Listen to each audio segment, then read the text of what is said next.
Este podcast se presenta por cortesía de Movistar Empresas, el aliado que está transformando y potenciando negocios en toda Hispanoamérica con soluciones digitales en cloud, IoT, seguridad, conectividad, Big Data y advertising. Movistar Empresas, siempre el camino seguro.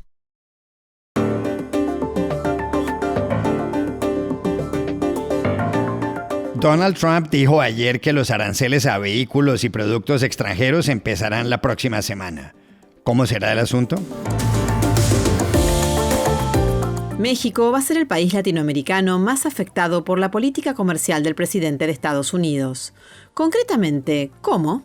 Los aranceles de Trump también golpearán la producción en Andalucía, en España, del aceite de oliva, alimento incomparable. ¿De qué forma? Hola, bienvenidos a Y esto no es todo, el podcast del Georgetown Americas Institute de la Universidad de Georgetown en Washington, D.C. Soy Juan Carlos Iragorri, desde Madrid. Soy Paz Rodríguez Niel, desde Buenos Aires. Soy Jorge Espinosa y estoy en Bogotá. Es viernes 28 de marzo y esto es todo lo que usted debería saber hoy.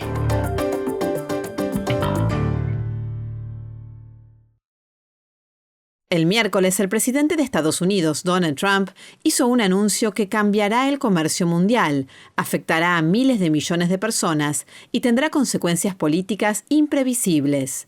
Trump dijo que impondrá aranceles a todos los automóviles producidos fuera de su país.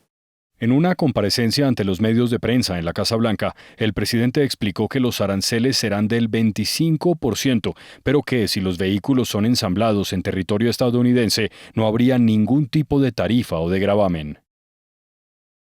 And what we're going to be doing is a 25% tariff on all cars that are not made in the United States. If they're made in the United States, there's absolutely no tariff. Los aranceles golpearán a algunos pesos pesados del sector. Un ejemplo es la compañía estadounidense General Motors, que produce en México el 40% de los vehículos que vende en Estados Unidos, entre ellos la Chevy Silverado. Ayer, la acción de la empresa cayó un 7% en la bolsa. La alemana Volkswagen también lo pasará mal, pues solo tiene una planta en Estados Unidos. Queda en Chattanooga, en Tennessee. Todos los Audi y los Volkswagen que esa compañía vende en el país son importados de México y todos los Porsche de Alemania. La multinacional japonesa Toyota también está en la lista. Casi la mitad de los carros que vende en Estados Unidos son importados. Ahora bien, como país, Canadá sufrirá tremendamente. Casi el 90% de su producción automotriz se va a Estados Unidos. De ella dependen 500,000 empleos. ¿Cómo entender estos anuncios de Trump, para quien los aranceles van a estimular la producción de vehículos en Estados Unidos, aunque harán subir los precios? Llamamos ayer a Washington, D.C. a nuestra compañera, la periodista y corresponsal Dori Toribio. Juan Carlos, la semana que viene será decisiva en la política comercial y económica del presidente Trump, con un enorme foco en los aranceles. Primero, los aranceles del 25% a todos los automóviles fabricados fuera de Estados Unidos, que Trump ha anunciado hace unas horas, en teoría entrarán en vigor entre el 2 de abril y el 3 de abril. Esos aranceles, según Trump, serán permanentes y lleva adelantándolos ya desde su campaña electoral como la parte central de su política económica, como los del acero y el aluminio, por ejemplo. Según datos de la Casa Blanca, en este país se compraron unos 16 millones de vehículos el año pasado y la mitad, unos 8 millones, eran importados, sobre todo desde México, Canadá, Corea del Sur, Japón y Alemania, los grandes afectados por esta ronda de aranceles. Además, Trump dice que impondrá más aranceles a algunas importaciones de partes y componentes de vehículos como los motores a partir de mayo. Y esto considerando que el presidente estadounidense advierte que si un país responde a esos aranceles con contramedidas, que entonces él impondrá a ese país todavía más aranceles. Por ejemplo, ha amenazado en las últimas horas a la Unión Europea, diciendo que si trabajan junto a Canadá para hacer daño a la economía estadounidense en referencia a posibles medidas de represalia arancelarias, pues que entonces él impondrá más aranceles a gran escala, dijo. Y esto siempre hay que tenerlo en cuenta con Trump. La respuesta de la respuesta de la respuesta. Pero eso no es todo. El presidente de Estados Unidos dice además que ha fijado el 2 de abril como el día de sus aranceles recíprocos. Sobre estos aún hay pocos detalles, pero sabemos que son aranceles que se están calculando país por país y que son los que potencialmente podrían tener un mayor impacto global porque pueden afectar a una larga lista de naciones de todo el mundo. Trump dice que aquel país que cobre a Estados Unidos alguna tasa, impuesto o cargo que él considere injusto, que entonces Washington responderá la semana que viene con un arancel recíproco y habla de equilibrio, justicia, balance y del Día de la Liberación, en referencia a esa fecha, el 2 de abril.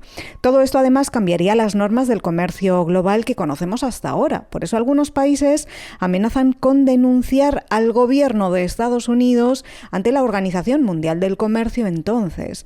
Pero Donald Trump en estos aranceles sí se ha mostrado abierto a negociar y hacer excepciones. Tendremos que verlo, por lo tanto, si entran en vigor y qué entra en vigor exactamente. Si se cumple esta larga lista de amenazas, podemos esperar reacción en las bolsas mundiales, incluido aquí, en Estados Unidos, donde todos los expertos están advirtiendo que estas medidas también golpearán a la economía estadounidense, como ya ocurrió en la primera presidencia de Donald Trump.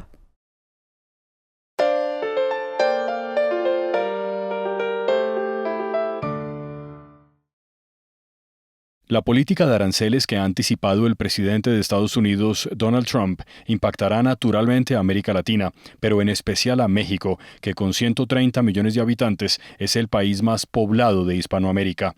Esto se debe a dos razones. Una, en México se ensamblan miles de automóviles que se venden en Estados Unidos.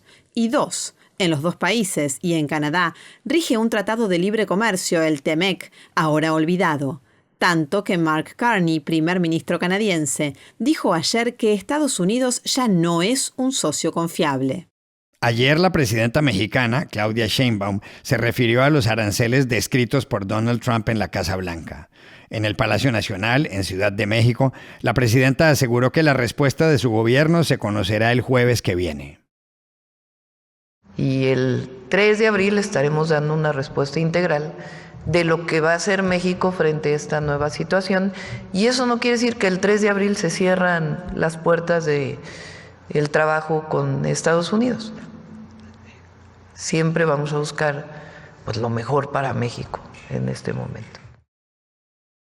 En efecto, los dos gobiernos, el de Sheinbaum y el de Trump, han sostenido conversaciones sobre estas turbulencias comerciales. A propósito, acerca del futuro de algunas autopartes, se pronunció ayer desde Washington Marcelo Ebrard, secretario mexicano de Economía. Otro tema que también se aclaró, que pudimos avanzar en esas pláticas, es que no se le cobre varias veces tarifas a los fabricantes que están en México. Pues un pistón cruza 7 veces la frontera. Imagínense ustedes si le cobran 7 veces el 25%, ¿verdad? O el porcentaje que sea. Entonces, esto ya también quedó claramente establecido que no va a ocurrir. La pregunta es cómo van a afectar a México los aranceles que impondrá Trump. Contactamos ayer en Monterrey, en Nuevo León, a Gabriela Siller Pagasa, directora de análisis económico del Banco Base y profesora de economía del TEC de Monterrey. A México los aranceles, primero que nada, le afectan con incertidumbre, lo cual se refleja en que se detienen proyectos de inversión y la contratación de personal. Las empresas no van a seguir contratando personal y no van a hacer proyectos de inversión hasta que vean con mayor claridad cómo va a quedar esto de los aranceles. Y esto, pues a su vez tiene un efecto dominó sobre otros sectores, no nada más el sector exportador, sino también sobre el sector servicios. Y con la menor contratación de personal, pues también hay un menor consumo y ahí es donde podríamos ver inclusive una recesión en México. Se estima que si los aranceles continúan así como los ha anunciado Trump, pues entonces el PIB de México en el 2025 podría caer alrededor de 1.3%. Y esto es porque los autos nuevos, la exportación de estos autos nuevos representó en el 2024 poco menos del 10% de las exportaciones que México envió hacia Estados Unidos. Y nada más para poner en contexto, pues en el 2024 México exportó 2.7 millones de vehículos ligeros hacia Estados Unidos, de acuerdo con datos del INEGI, y las principales marcas fueron General Motors, con 25% del total de estas exportaciones, Ford Motor, con cerca del 13%, Nissan con 12%, Chrysler 11%, y luego ya vienen todas las demás, Volkswagen, Toyota, Honda, Kia, Mazda y Audi, que en conjunto representaron el 98% de las exportaciones de autos nuevos hacia Estados Unidos, por un total de 49.744 millones de dólares. Obviamente también se verá una afectación sobre el tipo de cambio, que hasta ahora se ha subido solo hasta 20.36 pesos por dólar, pero esperando a ver si hay también una exención de aranceles, que vale la pena mencionar que en el corto plazo, pues esta caída en el PIB de México ocasionada por los aranceles de Trump puede hacer que la economía mexicana caiga en una recesión. Y en el mediano y largo plazo dependerá de cómo quede este arancel en México respecto al resto del mundo. Esto es, si Trump da alguna exención a sus socios comerciales del TEMEC, pero, al contrario, no da ninguna exención al resto del mundo, entonces México inclusive podría quedar en una mejor posición, tal como sucedió en el primer mandato de Trump, pero eso está por verse.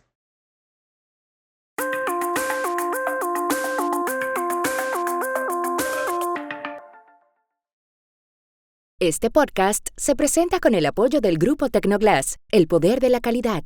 Diseñamos, fabricamos y comercializamos vidrios, ventanas y fachadas de calidad mundial. Más información en www.tecnoglass.com. Los aranceles del 25% que, por orden de Donald Trump, también impondrá Estados Unidos a los productos de la Unión Europea, afectarán a uno del sector de los alimentos muy conocido a escala global: el aceite de oliva. Y eso tiene nombre propio: Andalucía, aquí en el sur de España. Andalucía es una de las 17 comunidades autónomas españolas. En ella viven casi 9 millones de personas. El año pasado exportó alimentos y bebidas por un total de 15.800 millones de euros. De ahí, atención, 806 millones correspondieron a la venta de aceite de oliva en Estados Unidos.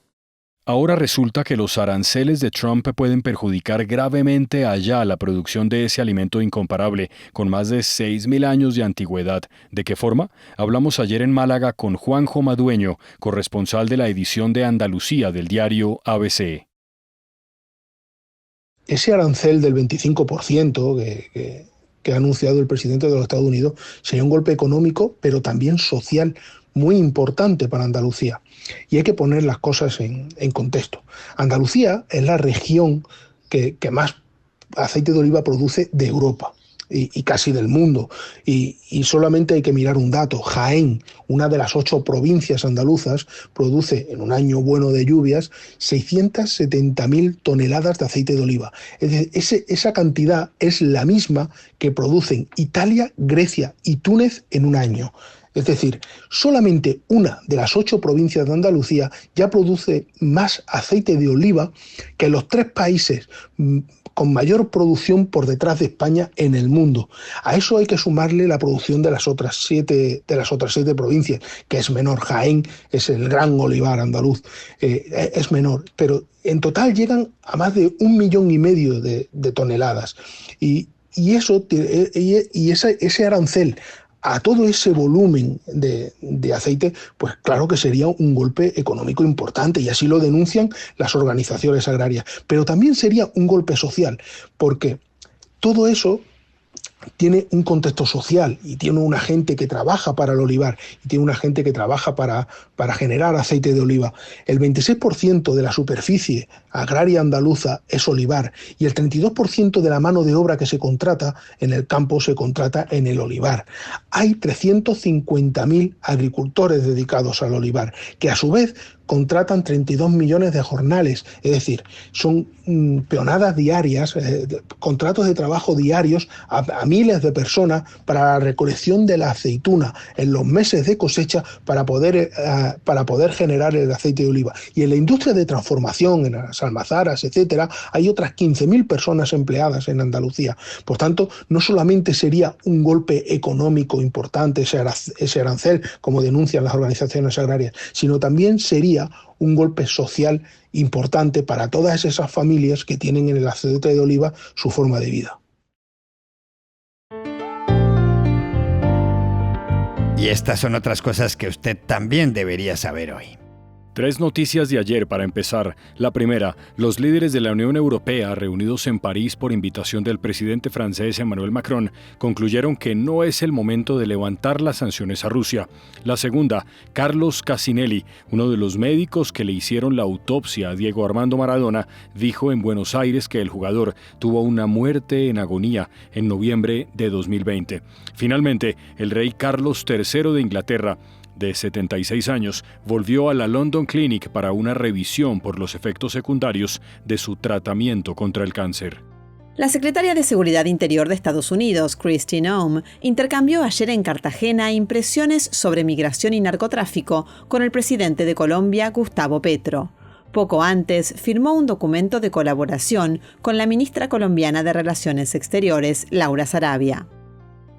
We have had the opportunity not just to share our policy concerns, also what our people are concerned about as far as public safety issues, drug trafficking, human trafficking, how we may combat organized crime together. La señora Noem, que el miércoles visitó en El Salvador el Centro de Confinamiento del Terrorismo, el CECOT, a donde dijo irán a parar quienes entren ilegalmente a Estados Unidos, terminará su gira latinoamericana hoy en Ciudad de México al reunirse con la presidenta mexicana Claudia Sheinbaum. El presidente de Estados Unidos, Donald Trump, firmó anoche un decreto por el cual ordena retirar toda ideología antiestadounidense de la Smithsonian Institution, que con 21 museos y el Zoológico Nacional es la cadena museística más grande del mundo, con sede en Washington, D.C.